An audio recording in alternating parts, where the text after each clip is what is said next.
jangan dipikirin, jangan gerimis saja, ikan bawal asin, jangan menangis aja, pergi jangan dipikirin. Jadi aku tahu kalau tiap kali aku dengar lagu ini, teringat aku sama idiom apa itu namanya, muke kampung rezeki kota. Muke kampung rezeki kota. Menurutku ini jenius loh. Siapapun yang dulu bikin ini patut kasih penghargaan. Kenapa pula jenis itu toh? Karena aku tengok meremehkannya itu. Ada disparitas antara kampung dengan kota. Ngeri. Apa tadi? Disparitas. Ngeri bahasa kan. Mentang-mentang S2, ya kan. Tapi aku nggak bodoh-bodoh kali lah, aku laku. Tapi bukan disparitas, bukan disparitas. Nggak tahu kok. Nggak tahu aku. Belum nangkap aku apa maksud Ato ini. Gini.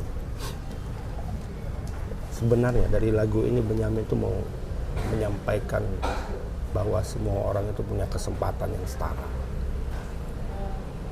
Orang kota, orang kampung, orang desa itu punya kesempatan yang sama untuk jadi kaya, untuk jadi pejabat, untuk jadi punya kedudukan, untuk jadi menteri, jadi presiden. Muke kampung rezeki kota ya sama kayak gitu.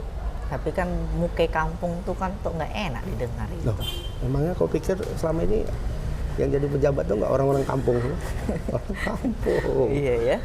Nah, jadi udah kau tangkap itu kan. Nah, kalau kira-kira kau belum nangkap, nah, kau bayang-bayangkan lah dulu biar bisa nangkap. Aku ke belakang dulu ya. Biarlah toh, aku ngambil minum lah dulu itu ya. Ngambil minum aja kau, kesempatan aja. Aduh. Nih pas lewat tadi di sini ada ku dengar cakap-cakap kampung, muka kampung, rezeki ini. Nah, Ya tuh. iya, dengar abang tadi. Cocok, menurut abang cocok itu? Memang kalau rezeki ini siapa yang bisa tentukan? Oh gitu ya? Ada orang muka kota, rezekinya kampung. Ada pula orang muka kampung, Tapi rezeki kota. rezeki kota. Oh, ya. Semua rezeki ada yang ngatur itu tuh. Ngatur ya. Kalau kayak Jepri ini, gimana menurut terawangan abang? Ini mukanya kampung, rezekinya kampung kayaknya. Ini Gue kan, tanya aja belum jual bayarnya, itu mana? tapi kalau sekilas tuh ditengok tuh, Ha-ha. Jepri Ha-ha. ini muka setengah kota, Ha-ha. tapi rezeki Ha-ha. kota betul gitu. Kayak tuh pernah aku lihat abang ini. Tapi saya- agak-agak lupa-lupa ingat gitu. Kayak Bang Ustor. Ustor. Iya. Usman Store sih bang ya? Oh, kependek. Iya, Ada singkatannya. iya. Betul, betul. Ah. Tadi aku pas lewat sini, Ha-ha. ada aku tengok, wah ini pas kumpul-kumpul ini enak juga nih ya. Siap. Apalagi ku dengar di luar sana, kopi atuk nih. Wah, Ini kopi dahsyat ini. Dasar tuh. Ini namanya kopi jantan. Ih, Pernah abang dengar kopi jantan? kopi jantan itu. Dia ternyata ada kopi jantan, ada kopi betina. Tahu membedakannya tuh? Nggak tahu lah aku tuh. Dari Aku yang bentuknya. penting minum aja lah. tuh. Dari bentuknya katanya. Aku pun belum kuperiksa dari sekarang. Bentuk Cuma kopinya ikut- itu ada jantan bentuknya, betina. bentuknya kayak bentuk jantan, yang satu kayak bentuk betina gitu. Jadi kalau kita minum yang jantan ada khasiatannya. Oh, jadi strong lah kita. Oh mantap kali lah, apalagi malam Jumat. Sosok. Coba dong, Bang. Alhamdulillah. Saya tuh Abang, menurut abang lah, tadi pendapat tadi orang kampung rezeki kota. Kata Ato ini banyak pula. Kau pikir pejabat-pejabatnya dari mana semua? Dari kampung. Ya. Menurut abang kayak mana itu bang? Apa yang dari kampung ya abang juga? iya. Gaya kita ini pun sudah gaya orang kampung. Cuman cara berpikir kita nggak boleh kampungan. Itu yang paling Itu penting. dia. Banyak toko-toko yang Sumatera Utara ini rata-rata dari kampung. Ya ada yang dari Dari mana-mana Rata-rata dari ya, kampung lah. Rata-rata lah ya. Bos-bos kita di atas itu dari kampung ya, benar Kampung. kan? Ya kan? Bapak itu sekarang yang lagi sakit, kata yang lagi sakit. Iya. Itu kan dari balik-balik gunung itu, kampungnya. Udah kita Keras dia balik-balik gunung. nggak usah kita sebut namanya, ngeri. Tapi abang dari mana ya kampung abang? Kampungku nih kalau ku ceritakan Nah, namanya Tinggi Raja. Tinggi Raja itu Tinggi dulu Raja lagi ya, Bang. sampai Kisaran. Dari Kisaran itu belok kanan ke Katarina, bayangin. Kok dalam sana? Katarina. Asahan berarti, Bang. Asahan. Jadi Bukit Katarina itu ke sana terus ya? Masuk lagi. Sama, kau di mana aja? Aku air Joman. Air Joman. Tapi tuh Kampung, kampung gue itu walaupun kayak gitu, dari sana banyak sudah orang hebat. Hah, Bupati Asahan pertama Manan Simatupang itu Tinggi Raja. Oh. Kemudian anaknya Buya Topan Gama Simatupang itu Tinggi Raja. Oh, yang sekarang. Makanya kalau cara kampung ini aku pede aja tuh. Karena dari kampung gue itu udah banyak. Termasuk abang juga lah ya? Ya mudah-mudahan tuh. Ya, abang politisi lah ya? Politisi abang nih? Mudah-mudahan. Loh, politisi. Sekretaris P3, betul kan? Iya. Sumut. Sumatera Utara. Sumatera Utara. Itu udah iya levelnya itu. Dekat-dekat pemilu ini makin sibuk lah bang ya? Lumayan lah tuh. Ini kan pemilu sudah diambang pintu. Namanya pemilu kalau kami yang orang Serdang Bedah gini, ini kan macam-macam mengumpul lemak ketam ini. Hah? Apa tuh bang? Lemak ketam ini kan Ketam lemaknya itu kepiting kan? kepiting, ah. kepiting. Masih malah dulu itu. Ya, iya. Kalau yang sana apa bahasanya? Ya, Lemak kepiting. lemak kepiting lah. Lomak kepiting. Lemak kepiting. Ini kan lemaknya ini Apa kan tuh sedikit. filosofinya bang? Lemak kepiting. Mengumpul-kumpul yang sedikit. Oh. Lemaknya kepiting itu kan sedikit. Itu yang kita kumpul-kumpulin. Oh gitu. Dan ini hanya orang-orang yang yakin ini tuh yang bisa melakukan ini. Yakin dan sabar kayaknya ya? Yakin dan sabar. Karena udah lemak sedikit pula ya kan dikorek-korek ya kan gitu kan ya, istilahnya gitu filosofinya. Kan? Berarti abang istilahnya bertarung abang ini.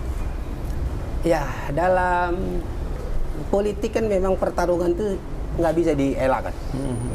Tinggal bagaimana kita menikmati pertarungan itu sendiri. Karena kan kalau bicara tentang pemilu, itu kan bukan pertarungan game, bukan. Pemilu itu kan menurut kita kan festival. Jadi dalam pemilu ini kan pemenangnya nggak 1-2.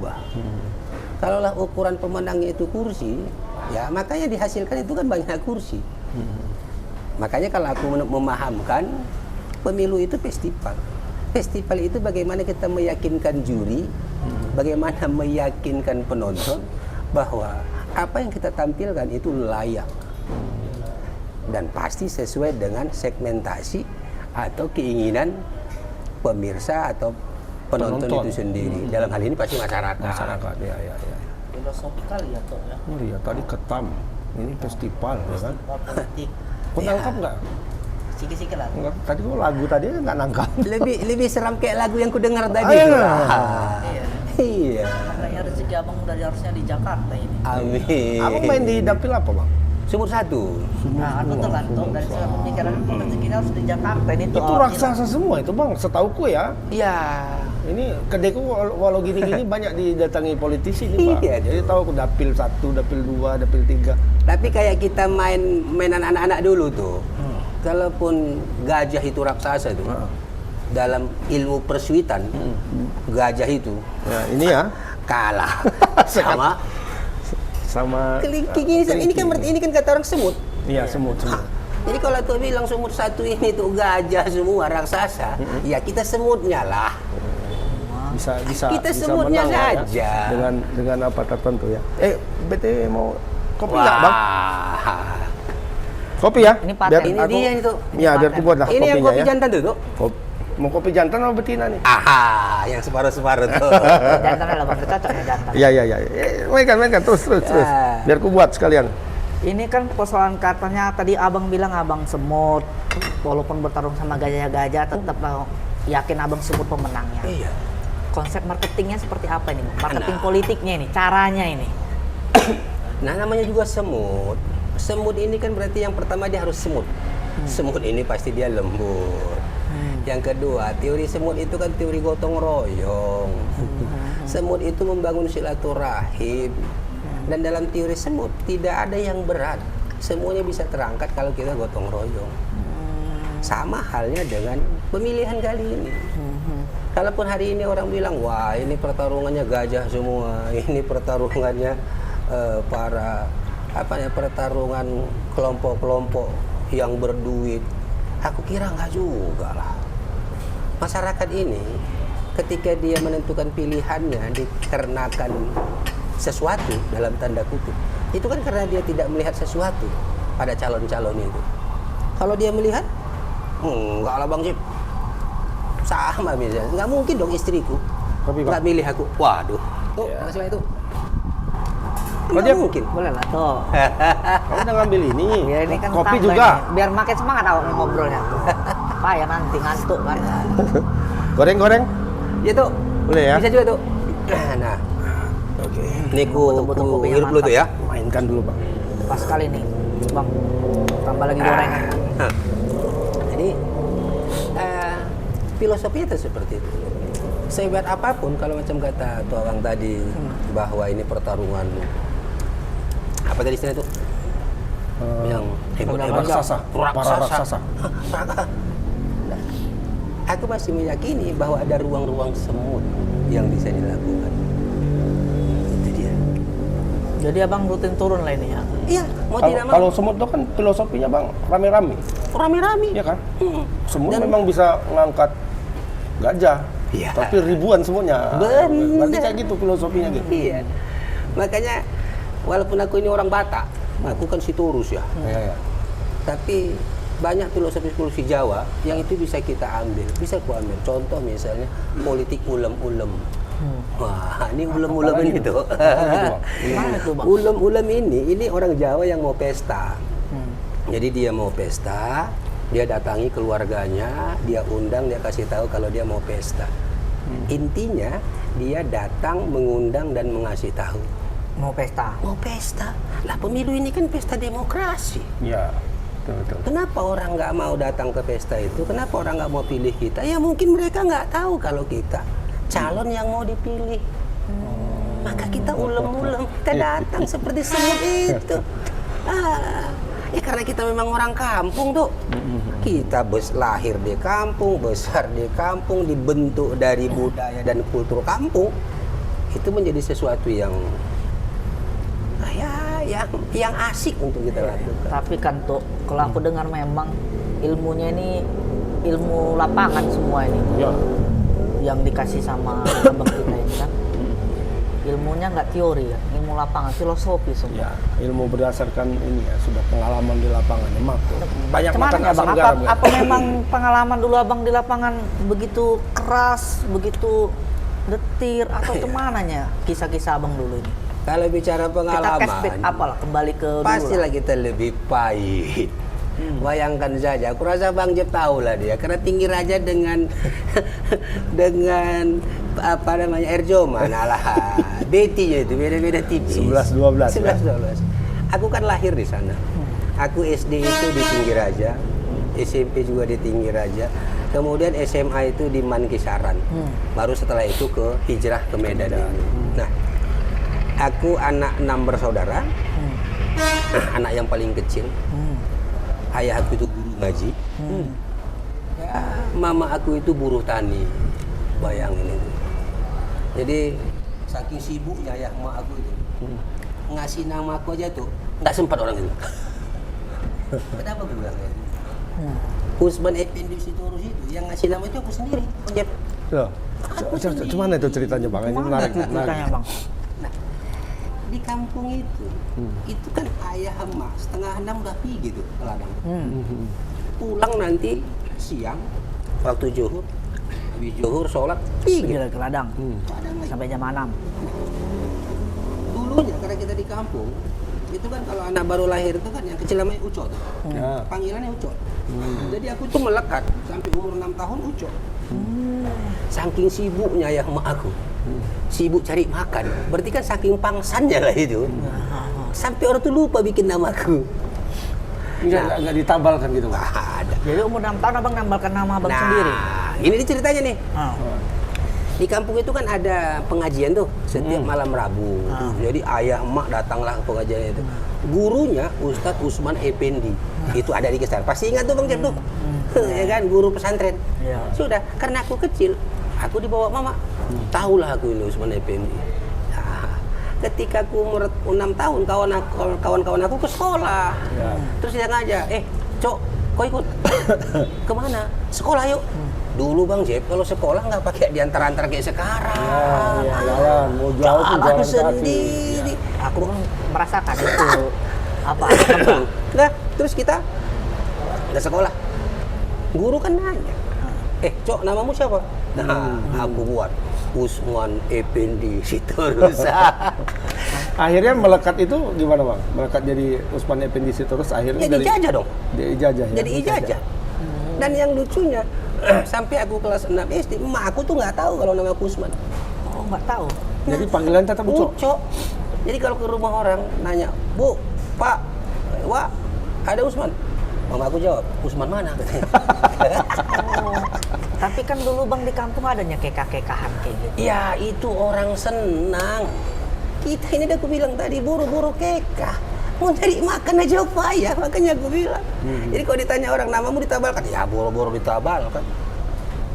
Cari makan aja payah, apalagi main-main nambal-nambal nama kan sekarang itu Bang Jep yang Iya, rame. iya. Enggak. Makanya aku bilang hidup aku ini aneh sih, asik. Orang namanya pun aku nentukan sendiri nama aku. Sampai akhirnya aku juga nentukan pilihan aku politik, itu juga pilihanku sendiri. Karena keluarga aku nggak ada keluarga politisi. Nggak ada ya? Nggak ada. 2 abang pelayar. Yang satu kakak PNS guru. Yang satu tentara. Mak, jadi semua ya Bang? Yang satu pengusaha. Buka usaha di kampung. Dan aku yang paling kecil. Oh, paling kecil. Ini kan keluar dari gen ini. Ya, Keluar dari gen. Bang, arahnya itu gimana Bang? Awal mulanya kenapa Abang tertarik menjadi politisi? Karena tadi Abang bilang dari SMP ke MAN ya. ke MAN. Madrasah Aliyah Negeri. Habis itu Abang kuliah di Medan. UIN. UIN. Ya, dulu IAIN. IAIN lah dulu IAIN. namanya ya. Jurusan apa Bang? Jurusan Fakultas Syariah. Jurusan Kan Muamalah. nggak ada juga ininya kan, nggak ada kait pautnya dengan politik kan nggak ada juga. Lain kalau jurusan politik Islam misalnya ya. Nah ini arah belokan Abang kok tiba-tiba jadi politisi gitu gimana Bang? Kita di syariah itu, di syariah ini kan memang budayanya budaya pengayoman ya. Kita punya kakak asuh. Kebetulan kakak asuh kita itu namanya Bang Fadli Nurjal. Oh, Bang Fadli Nurjal. Bang Fadli Nurjal pernah itu. kemarin juga tuh Bang. Iya ya. Pernah. Bang Fadli Nurjal itu adik asuhnya, kakak asuhnya, abang asuhnya itu Hasrul Azwar. Jadi Hasrul Azwar, Fadli Nurjal. di kader lah gitu ya Bang? Iya, Pengkaderan. sekarang ini ada Faisal Amri yang jadi DPD itu. Nah, itu satu geng semua nih. Nah, ketika saya kuliah di sana, beliau lah yang membentuk. Nah, kebetulan kita kuliah 95 ya, di 95, 96, 97 kita dihadapkan dengan realitas politik yang ada, reformasi, kita ikut demo dan sebagainya sampai akhirnya 98, 99, 2000 juga Gus Dur kita ikut. Nah, aksentuasi inilah, sentuhan inilah yang membentuk kita. Jadi memang kita berpolitik itu lebih dikarenakan kondisi sosial yang ada, tapi ketika pilihannya P3 itu dikarenakan kedekatan dan keyakinan kita. Kedekatan keyakinan kita. Ya, kedekatan dengan Bang Fadli, Bang Hasrul, dan keyakinan kita bahwa menurut kita ini pilihan. Berarti sejak awal Abang memang memilih P3? Ya. Jadi saya Karena belum tidak ada sentuhan dengan partai yang lain. Belum. Walaupun kata orang berpindah itu enak, tapi aku masih meyakini ini masih suasana yang enak dan nyaman. Seperti itu. Tapi kan Bang, kalau kita lihat P3 ini kan belakangan agak redup. Ya. Agak dibanding dengan partai-partai tua lama. Golkar, PDI, kan dulu kan 3 partai ini kan. Ada nggak cara tertentu yang pengen Abang lakukan? Bagaimana menaikkan lagi elektabilitas dari P3? Ya. Ini otokritik ya. Aku kalau boleh bilang otokritik. Ini otokritik ini tuh apa namanya? mengkritik ke dalam lah, Ya, mengkritik. ya. Apa masalahnya? P3 ini kan partai tua. Dia lahir tahun 73. Sudah dulu pernah jaya. Setelah Golkar pasti P3. Tapi hari ini dia sepertinya ya termakan arus lah. Kecil. Bayangin aja, Sumatera Utara kursinya cuma 2. Bayangin. Sumatera Utara. Ya. 2 kursi dari 100, bos. Kan seperti itu. Belum lagi kabupaten kota hari ini tidak ada satupun jadi pimpinan DPR. Dan tidak ada kader P3 yang menjadi kepala daerah. Nah, kebetulan aku hari ini kan sekretaris wilayah. Maka tugas kita adalah internal. Nah, hitungan kita, kenapa P3 kondisinya hari ini? Aku bilang 3. Pertama, kita kehilangan kultur. Yang kedua, kita tidak kuat pada struktur. Yang ketiga, kita nggak punya figur. Ini yang masalah kita. Kalau dulu kan enak, kultur Islam PT itu dulu kenapa kuat? Dia punya kultur. Kulturnya mana? Di pengajian. Ya. Kulturnya di mana? Di maulidan. Kulturnya di mana? Di kegiatan keagamaan. Hari ini pola bentuk-bentuk seperti ini mulai tergeser. Ya. Kan seperti itu. Maulidan sekarang mulai itu habis. Ya. Kenapa? Karena orang sudah bisa lihat handphone. Mau dengar kisah Rasulullah udah pakai handphone aja. Ya. Ceramahnya sudah seperti itu lagi. Nah, secara otomatis kita kehilangan figur. Ketika sudah kehilangan figur, mau tidak mau kultur struktur kita juga terganggu. Maka Bang Jep, ke muka ini mau tidak mau kita harus melakukan rekonsolidasi secara utuh. Kita tata struktur kita bangun kultur kita lagi. Mudah-mudahan kita menemukan figur-figur yang produktif. Ini kan pasti ada stimulusnya, pasti ada dorongannya. Dan dorongan itu pastilah harus mampu beradaptasi dengan kondisi yang ada. Jadi kalau Bang J bilang kok P3 seperti ini, iya. Kenapa? Kita kehilangan figur. Kita kehilangan figur. Nah, terus kenapa akhirnya orang tidak tertarik ke P3, dia mungkin ke partai-partai Islam yang lainnya? Kultur kita nggak kita jaga. Ini yang sering kita sampaikan sama kawan-kawan di bawah. Jadi kultur Mengembalikan itu bagaimana, Pak? Kira-kira? cara menjaga kultur Nah, tadi. Ya teori semut tadi, mau tidak mau kita silaturahim. Kan kita pakai teori semut. Bahwa seberat apapun itu bisa terangkat, syaratnya rame-rame. Orang yang rame-rame itu mau masuk, syaratnya kita silaturahim. Ketika bangunan silaturahim itu terjaga, terbangunlah sinergisitas. Ya, ya. Kalau sudah sinergi, insya Allah, walaupun tidaklah seserta-merta yang membalikan telapak tangan, tidak. Tapi saya yakin 2029 P3 Sumatera Utara itu akan punya warna berbeda, Warna baru. positioning yang lebih baik dibanding yang kemarin. Ada nggak kira-kira, Bang? Ini kan tadi Abang bilang apa tadi? Struktur, kemudian figur, Ya, kultur. kultur. Kultur itu kan dibentuk ketika P3 ini dari awal kan tahun berapa, Bang? 73 ya, itu partai-partai Islam waktu itu melebur ke P3 lah ya, dan kulturnya seperti yang Abang bilang tadi. Nah, di zaman sekarang, di era sekarang nih, 2024 nanti akan pemilihan dan itu banyak pemilih-pemilih pemula. Nah, sementara tadi kalau aku menangkap itu kultur P3 itu kultur lama tuh, Tradisional. orang-orang di atas umur aku semua ya kan. Nah, dan orang yang seperti itu bisa jadi sudah ada yang berpindah ke partai lain barangkali ya. Betul. Apakah nggak ada semacam upaya P3 untuk mencari kultur baru gitu? Maksudnya sasaran Pemilih kultur baru baru, ya? pemilih Ya. barunya gitu. Kita punya data hari ini ya, itu hampir 60% pemilih itu adalah pemilih pemula. Ya. Iya. Kita mau hitung misalnya dari milenial sampai generasi Z. Iya. Ya, generasi Z itu sudah mendominasi hampir di angka 25%. 25%. Milenial itu sudah 60. Nah, pertanyaan kita, bagaimana misalnya P3 beradaptasi di sini? Itu yang kumasukkan tadi. Kultur itu bukan berarti monoton tuh. Ya. Harus beradaptasi. Mau tidak mau. Dan tantangan terberat hari ini P3 itu ya ini. Tantangan terberat kita bagaimana kita bisa masuk ke kelompok-kelompok milenial, komunitas-komunitas generasi Z ini. Ya. Dan itu tantangan yang cukup luar biasa. Terus bagaimana caranya? Nah, kita membangun jaringan-jaringan sayap partai. Itu ada GMPI, itu ada AMK, itu ada apa namanya GPK. Inilah yang kita coba masuk ke dalam. Kita juga membangun misalnya kelompok-kelompok komunitas yang bisa hadir. Contoh misalnya kelompok Vespa, misal kelompok ini. Dan kita sudah mulai. Oh, masuk juga ke kelompok-kelompok otomotif dan sebagainya. Silaturahim kita sekarang tuh itu sudah ke warkop. Nah, kenapa? Karena kalau ke pengajian, atu-atu sekarang udah payah juga tuh. Ya, mau tidak mau kita harus ke warkop. Walaupun ini sesuatu yang cukup lumayan. P3 ini kan sebagai partai lama kan Bang.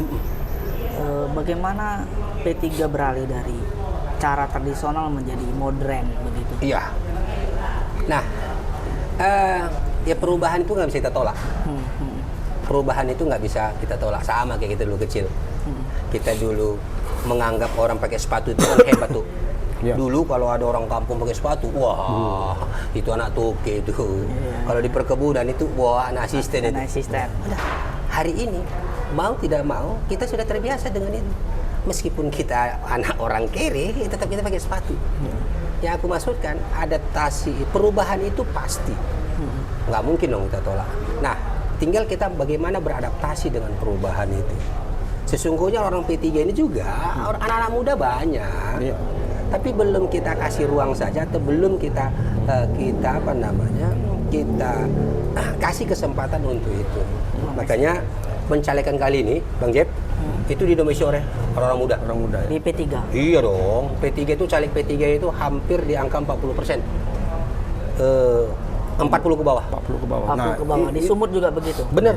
Nah, Di daerah juga itu seperti Bang, maksudku itu mungkin yang menjadi persoalan juga kan. Di pandangan orang dari luar ya, orang dari luar partai gitu, orang dari luar yang melek politik gitu ya. P3 ini kesannya mature gitu loh. ya, tua. Ah, mature ya. Aku bikin istilah mature biar nggak menyebut tua lah ya. Nah, jadi itu orang pandangannya gitu. Kalau P3, berarti orang tua, gitu. Nah, itu mindset itu ada upaya untuk mengubah ke arah itu nggak? Ada dong. Kita sekarang sudah main di TikTok. Kita sekarang sudah main di apa namanya di IG, Twitter. Bergeser dari Facebook. Walaupun di Facebook kita terus melakukan aktivitas. Nah, kalau Facebook itu kan komunitasnya kan kita tahu tuh. Ya, ya. Ibu-ibu, kemudian apa istilah itu tadi? Mature. Ya. Kiribat tahun ke atas. Nah, tapi kalau TikTok kita sudah mulai masuk nih. Ya. Sudah mulai main di TikTok. Anak-anak muda. Iya, dan alhamdulillah kan Bang Sandi sudah gabung ke P3. Wah, itu dia. Bang Sandi. Sandiaga Uno. Sandiaga Uno. Yang calon presiden. Wakil Iya. presiden. Iya. Calon. Nah ini Bang. Ini menarik. Nah, sekalian aja Bang Sandi. Soal Bang Sandi itu gimana, Bang? Ini sampai sekarang kan belum masih digaungkan dia calon gitu ya. Benar. Peluangnya untuk jadi itu gimana, Bang? Kalau bagi P3, Sandi itu alternatif utama yang kita tawarkan sama Pak Ganjar. Hasil Mukernas yang kemarin P3 tetap mendukung Ganjar Pranowo. Apapun keputusannya, siapapun wakilnya. Jadi artinya kita, kalau Bang Sandi tidak jadi, misalnya tidak jadi ya, P3 tetap Mas Ganjar Pranowo. Kenapa? Kita membangun politik persahabatan. Karena bagi P3, politik itu bukan hanya kepentingan. Bukan karena nggak jadi pindah gitu ya, enggak ya? Enggak dong. Ini bukan partai kaleng-kaleng. Tapi kalau partai yang semalam baru tumbuh bisa lah. Hari ini ke A, hari ini ke B. Ini sudah partai kolotan ini tuh. Jadi walaupun nanti Bang Sandi tidak wapres, tetap ke Ganjar Pranowo. Ganjar Pranowo. Nah, pertimbangannya kenapa kita mendorong Mas Sandi? Ya. Yang pertama, Sandi itu kan representasi ya, kelompok muda, kelompok milenial, meskipun usianya tidak dalam kelompok milenial. Dia representasi kelompok-kelompok UMKM, ekonomi mikro, ekonomi kreatif, kan representasi seperti itu. Kedepan itu kan ini yang kita butuhkan. Kalau Mas Ganjar itu sudahlah, semua orang bisa menguji lah. dia mantan gubernur Riau Prode, kemudian dia punya visi anggota DPR RI. Tapi kan pada ruang politik. Nah, menurut kami di P3 yang layak mendampingin Mas Ganjar itu adalah Pak Sandi, Sandiaga Uno. Tapi sekali lagi kan dalam perspektif kita. Mereka kan juga punya perspektif. P3 hari ini sudah mulai dewasa lah, nggak ngerajuk-ngerajuk lagi lah. Ya kan? Kalaupun nanti pilihannya berbeda, saya yakin pernyataan Mas Sandiaga Uno kemarin kita tetap sami'na wa atokna dengan keputusan yang kita ambil dalam Mukernas. Tapi kembali lagi Bang ke caleg tadi. Caleg tadi saya penasaran ini. 40% ini kan caleg muda. Ya. 40% dari total bacaleg yang ada. Nah, caleg muda ini bagaimana dengan kondisi politik yang sekarang kita tahu sendiri? Ini kan liberal ya, semua UUD, operasional apa segala macam. Dengan tidak keturunan oligarki, apakah menurut abang yakini bahwa caleg-caleg muda itu bisa mendapatkan kursi? Ini pengalaman ya. Saya itu menjadi ketua partai di tingkat kabupaten Serdang Bedage. Usia saya masih 28 tahun. Tuh. Aku menjadi ketua partai, ketua DPC yang punya kursi 5 kursi. Yang punya wakil ketua DPR di Serdang Bedage. Nah, kemudian aku menjadi anggota DPR di usia 32 tahun. Bukan di tempat aku lahir, bukan di tempat aku besar, dan tidak menggunakan money politik. Bahwa kos ada. Ada pasti. Jadi, hari ini katakan orang oligarki, ada orang mengatakan bahwa kapitalis oriented, politikal ansi, seluruhnya uang, UUD, ujung-ujung duit. Aku katakan tidak. Aku mau katakan tidak. Masih ada orang-orang yang mau memilih itu bukan dikarenakan uang, tapi dikarenakan kedekatan, dikarenakan keyakinan, dikarenakan kemampuan orang untuk melihat itu. Makanya hari ini caleg-caleg muda kita yakinkan. Kalau orang mudanya pula, umur-umur 25 tahun, 29 tahun mau DPR ngasih uang, terus tuanya itu mau jadi apa? Tapi kalau pula caleg umurnya sudah 60, ya wajar lah pakai uang. Tenaga sudah terkuras, pemikiran sudah banyak kan tuh. Tapi kalau anak muda, Masih mobilnya tinggi. waduh, ini kesempatan. Saya sampaikan sama kawan-kawan, ini kesempatan bagi kalian untuk membuktikan bahwa kita orang muda berbeda dengan yang tua. Tapi kalau mental kita juga sama, sesungguhnya umur kita aja yang muda, mental kita rupanya mental orang tua. Ya. Nah, ini pengalaman-pengalaman yang saya kira yang saya sampaikan sama kawan-kawan. Saya 2 periode tuh jadi anggota DPR kabupaten, levelnya kabupaten nih. Sedang Bedage. Iya, tanpa money politik. Bang, kalau ada yang seperti itu gimana cara menghadapinya atau mengantisipasinya? Karena kan kita ya rahasia umum juga lah. Kalau kita ke turun ke bawah gitu ya, turba lah kalau bahasa Orde Barunya dulu kan, jumpai masyarakat ya. Masyarakat ini kan tidak semuanya juga melek politik, paham politik, terdidik politik ya. Ada juga yang datang nih dia nih, kesempatan nih cair katanya. Nah, kayak gitu gimana tuh? Cara menghadapinya? Cara menghadapinya jangan datangi orang seperti itu. Iya. Saya dulu misalnya untuk yang prodi yang kedua, saya hanya mendatangin orang yang selama ini saya bina. Karena kalau yang sudah didatangi itu kan nggak macam-macam lagi. Benar. Kawan kita minum, kawan kita makan. Nggak mungkin lagi dia mikirnya. Ada nggak? Nggak, orang hari-hari kita sama dia. Berarti merawat konstituen lah istilahnya. Merawat konstituen. Ya. Itu yang aku bilang tadi. Kalau yang baru-baru? Nah, ini kan hitungan. Kalau ketika misalnya komunitas kita ini sudah kuat, konstituen kita ini baik, secara otomatis mereka ikut. Kita nggak ngajak lagi. Orang yang main uang itu kan karena nggak punya cara yang lain tuh. Iya. Nggak ada cara yang lain. Sepakat. Mungkin otak nggak ada, konsep nggak punya, jaringan nggak ada, ya udah pakai uang. Itu maksudnya nggak tahu.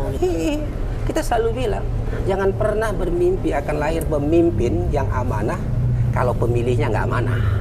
Itu tuh.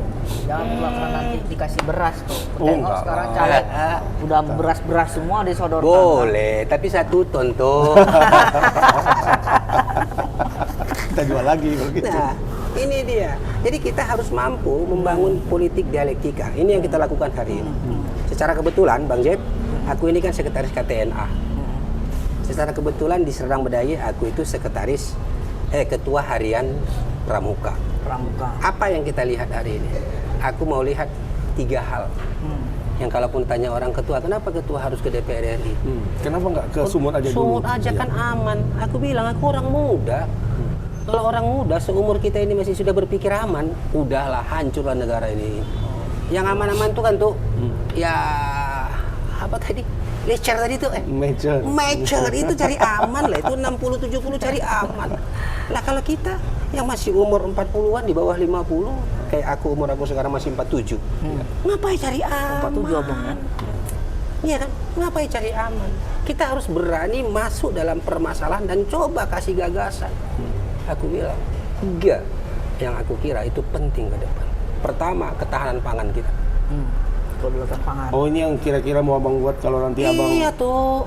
jebol di Tuh, Senayan hari ya? ini harga beras berapa tuh? Udah mencapai angka 68 5 kilo. wah, bayangin. Sudah 14.000 ke atas. 14.000 ya. Oke. Masalah kita kan ketahanan pangan. Permasalahan kita berarti kan pertanian. Kita negara agraris tuh. PDRP terbesar kita, kontribusi terbesar kita adalah pertanian. Cuman sumbangsi pembagian anggaran APBD untuk pertanian itu kecil sekali. Kebijakan politik terhadap pertanian itu nggak mendukung.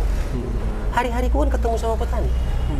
Pupuk subsidi, petani diajari menjadi mandiri. Oke. Kurangi ketergantungan dengan pupuk kimia. Sudah. Tapi jamin dong petani kita yang bergeser dari kimia ke organik. Jamin. Jangan nggak dijamin, mau jadi apa ini? Nah, kita mau bicara tentang produksi pertanian kita meningkat. Tapi kenapa gabah kita meningkat, harga beras kita juga naik? Kenapa? Karena masih ada impor beras. Stop dong impor beras itu. Ya, ini kan Konkretnya abang, menurut abang yang ingin abang perjuangkan nantinya, bila nantinya cita-cita politik abang lah kira-kira. Apakah kan sekarang ini kayaknya desa sentral pertanian itu udah mulai katakanlah menipis ya. benar. Catatan di Dapil 1 misalkan di Sedang Bedagai, karena abang kan lama di Sedang Bedagai, menanggota dewan di sana. Apakah ada hal yang demikian gitu? Kita waktu aku anggota DPR, aku buat satu perda yang namanya alih fungsi lahan. Kenapa? Karena masyarakat kita sederhana. Mana yang paling produktif memungkinkan dia lari ke sana. Tengoknya sawit harganya mahal, sawah dibikin sawit. Belum lagi sawitnya produksi, ditengoknya karet harganya bagus, tebang sawit tanam karet. Gitu karet baru lagi muncul, ditengoknya padi hidup lagi, dijadikan sawah. Nah, kemudian itu aja. Belum lagi penambahan penduduk yang mereka menuntut perumahan. Jadi Bang Jeb, anaknya 5 mau rumah, ya sudah, petak sawah yang 5 ranting itu dibagi 5. Bukan dijadikan sawah Bang Jeb, itu dijadikan ruko. Jadikan ruko, jadikan rumah. Terus ke depan apa masalahnya? Apakah regulasi kita ini nggak baik? Baik. Regulasi pertanian kita luar biasa. Cuman permasalahannya pengawalan regulasi sampai ke bawah. Ini yang aku kira yang harus kita lakukan. Fungsi DPR itu kan 3 sih. Controlling, budgeting, dan Pengawasan. legislasi. Ya, controlling kita bagaimana kebijakan ini sampai ke bawah. Tuh, hitung saja berapa banyak alsintan yang didistribusikan pemerintah pusat ke kelompok tani. Permasalahannya, apakah bantuan yang diberikan itu sesuai dengan kebutuhan petani di bawah? Salah-salah. Petani kita masih pakai arit, yang diturunkan odong-odong. Akibatnya barangnya jadi barang rongsokan tuh. Yang cilakanya lagi, setahun, 2 tahun, 3 tahun. Jadi kan butut. Kenapa? Karena belum cocok mindset yang di kepalanya dengan barang yang datang. Ini masalah kita. Nih, ini kan kopinya dahsyat nih. Sudah. Tapi kan polanya masih manual. Tiba-tiba ada bantuan untuk mesin penggiling kopi. Yang Atu nggak bisa menggunakannya. Mesinnya bagus, niatnya baik, tapi Atu nggak bisa menggunakannya. Resiko cuma 2 tuh. Yang pertama gelapkan, yang kedua biarkan. Kalau dipakai Ini, takut rusak. ini yang kalau aku kira yang penting. Iya. Nah, kemudian apalagi misalnya karakter anak bangsa tuh, aduh, karakter anak bangsa seram, narkoba, perilaku sosial seram. Nah, kalau karena aku basic aku pramuka, maka ke depan dalam benak pramuka ini harus kita hidupkan lagi, Bang Jep. Iya. Kayak dulu, Iya. biar Joman, Sabtu Minggu pramuka, ya kan tuh? Iya, dulu memang staf sekolah itu ada pramuka di kampung itu. Tapi tuh. sekarang ada kok di sekolah. Pakai baju pramuka tuh. Bajunya aja, pramukanya enggak. Nah, saya punya hitungan begini. Dan ini mudah-mudahan kita bisa menghitung. Narkoba itu salah satu pintu masuknya itu kan rokok. Oke, rokok. Dan anak SMA itu kecenderungan untuk merokok aktif itu sekarang sudah cukup tinggi. Nah, yang ketiga, aku mau bilang bahwa anak pramuka yang aktif dari SD sampai SMP itu cenderung tidak merokok. Makanya anak pramuka aktif itu persentase merokoknya cuma 10%. Nah, kalau logika yang mau kita katakan, berarti anak pramuka kecenderungannya untuk narkoba itu di angka Lebih kecil 0 lagi. sekian persen. Lebih kecil, ya. Tapi kebijakan pemerintah, baik itu provinsi, pusat maupun lokal terhadap kepramukaan itu kecil, Bang Jep. Ini yang mau kita dorong. Ini harus kita dorong. Dan itu nggak tuntas kalau kita DPR kabupaten. Itu nggak tuntas kalau kita DPR provinsi. Nggak tuntas. Kayak Bang mau, Nah, kayak saya mau DPR. tapi dapil Jadi, sumur satu. Sumur satu dong. Kita kan semut. Semut itu Kalau bisa menang. kalau terkait rokoknya tadi lah, Bang, aku tertarik itu. Aku kebetulan memang nggak jual rokok sih di sini ya. Cuma korelasinya itu gimana tuh antara narkoba ke Dengan rokok. konsumsi rokok Ya. untuk anak muda? Gini, teorinya hitungan sederhana. Narkoba ini menurut BNN, Ya. narkoba itu masuk melalui rokok. Bukan berarti perokok itu narkoba, bukan. Pintu masuknya seperti itu. Oh, berarti orang yang sudah mulai tanda kutip Merokok. belajar merokok bisa jadi terkontaminasi Terkontaminasi. narkoba lebih besar iya. presentasinya dibanding yang Dibanding tidak. orang yang tidak merokok. Ya.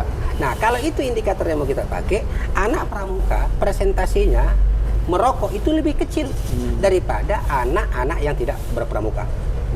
Dalam teori itu, orang yang tidak merokok tingkat terkontaminasi narkoba itu lebih kecil dibanding yang merokok. Kan itu logikanya. Ya. Kalau begitu, apa lembaga yang bisa kita cegah? Ya kepramukaan. Kepramukaan tuh. Untuk dorongnya ini tuh, itu harus ada kekuatan, power. Salah satunya aku kira itu DPR RI. Karena kan dalam sistem pendidikan kita mengatur itu. Ini tuh. Yang ketiga, apalagi masalah kita, Bang J? Ekonomi mikro. Aduh, tuh. Rentenir ini ampun lah, rentenir. Hah? Ada istilah bakri, batak kredit.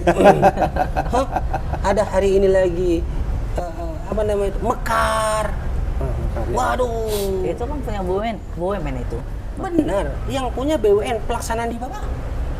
Ini yang harus kita sikapin. Konsepnya bagus. Bagaimana bertumbuh, berkembang bersama-sama dan bertanggung jawab. Konsepnya. Tapi aplikasi di lapangannya, Bang Jep, seram Bang. Itu kuhitung 36%. Lumayan. Wah, abang minjam 3 juta. Ya, minggu abang harus bayar 125.000. Hah? 1 tahun. Berarti 5 juta. Ya. Betul toh? Udah 1 juta. Udah. Pertama potong lagi 125 untuk simpanan. Potong lagi 125 sebagai tabungan awal. Bayang, gara-gara mekar ini orang yang berkelahi, laki bini banyak tuh. Banyak. Yang lari ke Malaysia, lari malam, banyak. Iya. Bener, niat ini bagus. Dia BUMN, bagus. Aplikasi di bawah. Dan cara ngutipnya kasar tuh, kasar. Lagi orang kumpul, woi bayar utang. Oh iya, gini tuh. Sampai segitunya ya, Bang? Nih. Siapa yang ngurusin ini? Kalau sudah petani kita nggak bisa makan, beras kita tinggi, hutang mekarnya besar, bakrinya melilit, karakter anak bangsanya hancur. Tuh, bayangin tuh. Indonesia 2045 yang katanya Indonesia emas, itu bisa-bisa Indonesia lepas, bukan Indonesia emas. Meleset ya. Nih, inilah yang kita sampaikan, semut itu. Ya kalau sudah kita sampaikan kayak gini, mereka juga nggak milih kita mau bilang apa tuh? Yang penting Kita mau bilang apa? Hah? Kalau sudah kita paparkan kayak gini, Atuk Bang Jeb nggak milih aku, yang salah di mana? Aku atau orang Atuk sama Bang Jeb? Hah? Iya. Ini dia. Kenapa abang nggak memilih dapilnya Asahan aja DPR RI? Kan kampung abang di sana di Tinggi Raja. Saya lahir di Asahan, betul. Ah. Saya besar di Asahan, betul. Tapi aksentuasi aktivitas sosial saya itu kan sudah di Sergei. Nah, Asahan itu tetap bagian dari jiwaku. Tapi hari ini Serdang Bedagai itu menjadi kampungku. Kemarin kita sudah coba ke sana, belum berhasil. Nah, kita coba di sini dulu. Ya. Ah, ini kan dapil neraka ini kata orang. Dapil raksasa kata Atuk tadi. Ya, Raksasa semua yang main. karena kita mau jadi raksasa tuh, harus bermainlah kita di ranah raksasa. Iya. Kalau tetap main di ranah yang lain nggak bisa jadi raksasa ya. Kan besar. Bang, tadi kan kita udah bicara soal yang apa lah ya, politik nasional, konstelasi nasional. Tapi kan 2024 itu bukan nasional aja. Ya. Ada pilkada juga. Pandangan abang bagaimana Ya. soal pilkada Sumatera Utara nanti? Sumatera Utara ini kan provinsinya para ketua. Nah. Aku mengistilahkan begitu. Sumatera Utara ini provinsinya para ketua. Di sini banyak ketua-ketua semua. Sampai ada ketua Limpul, ketua Cepek, segala ketua. Karena ini provinsinya para ketua, maka gubernur ke depan itu memang harus betul-betul ketua. Harus betul-betul ketua, Bang. Iya. Dan kalau ditanya siapa orang itu, Edi Rahmayadi. Secara dia? pribadi, Oh, iya. aku nyatakan gaya-gaya Edi Rahmayadi itu yang tepat memimpin provinsi para ketua. Kenapa, Bang? Edi, Kenapa ini? Bang Edi, aku nggak dekat sama Bang Edi. Aku nggak dekat. Aku pastikan dia juga nggak kenal sama aku, pasti. Tapi bagi aku ada perilaku kepemimpinan yang menarik. Edi itu bersih, sampai hari ini nggak korupsi.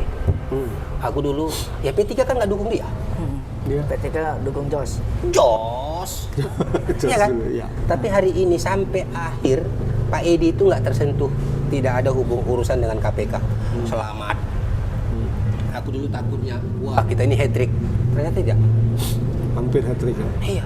Bahwa Pak Edi tidak punya prestasi, iya kan? Ketidakadaan prestasi itu berimbang dengan tidak masuknya kita ke ranah korupsi. Hari ini kepala daerah nggak korupsi, itu prestasi tertinggi.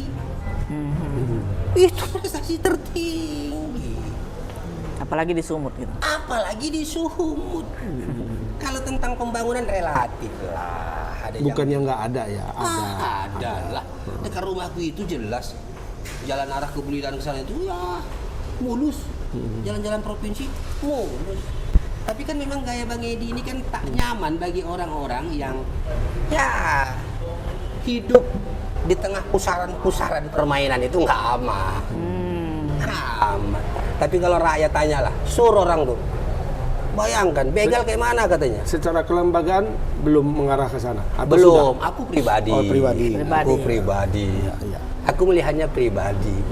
Tapi kan abang punya posisi strategis di partai. Ya, karena ini ke pandangan pribadi. Kalau keputusan partai ya kita pasti sami'na wa ta'na.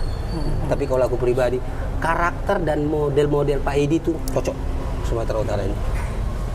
Cocok. Tapi kalau yang satu lagi kan ketua juga. Yang satu lagi kan ketua juga sama-sama. Iya, Sama ketua tapi mungkin butuh proses lah untuk menjadi ketua di Sumatera Utara ini. Ini betul-betul ketua di Sumatera Utara ini tuh. Wah, nggak bisa tuh. Ketua bukan sembarangan ketua. Iya, kalaupun loreng ini harus loreng betul tuh, nggak bisa loreng-lorengan. Hah? Iya kan? Kalau apa ini kayak mana, Bang? Menantu Bu, presiden. Iya lah. Kan udahlah. ada apa digadang-gadang menjadi sumur satu juga. Iya, karena sekarang kan kalau kita lihat ya Bang, yang besar itu Solo, Nah, yang kecil itu ketua salah satu partai merah, ya kan. Nah, yang ini kan sekarang menantu nih ya, menantu Iya. di Medan. Dan ada dengar-dengar info, entah benar entah enggak, itu nanti mau melompat ke main di Sumut. Nah gitu, menurut abang gimana tuh? Bang Bobi ini keren. Keren. Jadi kalau bicara Medan kita, Bang Abdillah itu kan dengan lilit lampu. Abdillah itu asal Batang lilit lampu tuh, Abdillah tuh kan. Iya. Nah, habis itu masuk Bang Eldin tuh. Herautman. Rahutman. Asal ada tumpuan sampah, sikat. Sikat, ya. Masuk Bang Eldin. Eldin. Dengan kelembutannya ya seperti serampang 12. Tiba-tiba nih masuk Bang Bobi. Cakep. Aku bilang Bang Bobi itu cakep. Dia punya visi membangun Medan. Dia bikin satu perubahan yang sangat signifikan, dan aku kira itu belum cukup kalau hanya 3 tahun. Kalau hanya 1 periode. Harus dilanjutkan. Ada Bang Bobi di sini aja lah, urus Medan aja dah. Karena banyak yang Terus dibuatnya Medan. kayaknya. Kalau pandanganku ya banyak dibuatnya, tapi sebagian besar belum selesai, ya kan Bang? Iya. Nanggung gitu ya, Bang. Iya. Udah Bang Bobi urusin lah itu pocong-pocong itu yang belum siap-siap itu juga, gorong-gorong. Iya. Udahlah. Ya kan, Medan yang digambarkan itu mainkanlah. Sebaiknya Bang Bobi itu fokus Medan, ya kan? Sumatera Utara biar diurus Bang Edi lah. Gitu. To the itu, point keren nih, itu. kan? Mantap. To the Keren. point, ya kan? Mau tambah lagi kopinya, Bang? Ampun tuh, ini tuh, aku mau jalan aku lagi tuh. Ini karena memang tempat lapak nih ku tengok keren. Iya. Apalagi tadi ku dengar pula cerita-cerita kampung. Wah, ini luar biasa. Siap. Aku makasih. Ini berapa nih tuh? Cepet, Berapa Bang, ya? cepet. Cepet. Kok pula yang ngasih harga? Udah tahu nyatu, setiap orang datang cepet. Ini caleg ini tuh. Wih, Iya kan? terima kasih. Bukan kaleng-kaleng. Nambah ya tuh. Iya. Iya. Hah? Jelas ini. Pokoknya Jarang-jarang kayak gini. Atuk makin sehat, Bang Cep sehat semua, Iya. ya kan? Iya. Mudah-mudahan niat kita bisa jadi Iya. mantap. Semut, Tuh, semut tadi ya, Pak? semut. Semut. Semut. Ya, makasih ya tuh, Bang Cep. Terima kasih ya. Sukses, Abang dah. Oke, Ya. aku jalan dulu ya. Yuk. Assalamualaikum. Waalaikumsalam. Berapa tuh? Hah? Berapa? 2. Mak, jam. Memang beda kelas DPR ini ya. Hah? Biasa cepek, ini 2 cepek. Iya, 2 lembar nih. Nek haji lah tuh, ini lah jelas lah.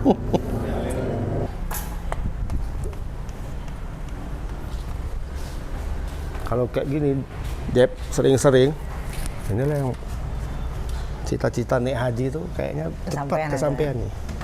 Mantap kali hari ini ya. Iya, maunya tiap Pokoknya mantap kali ya. Awak bilang cepek, cair 200. cair 200, ya kan. Tutup lain habis ini tuh. Bisa lah. Bisa, sebentar lagi lah. Cari Iya. asal satu orang lagi yang kayak gini. Tinggal nyanyi aja lah tuh ya. Iya.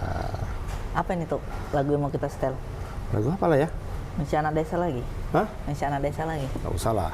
Anak desanya ini udah jadi wakil rakyat. Hmm.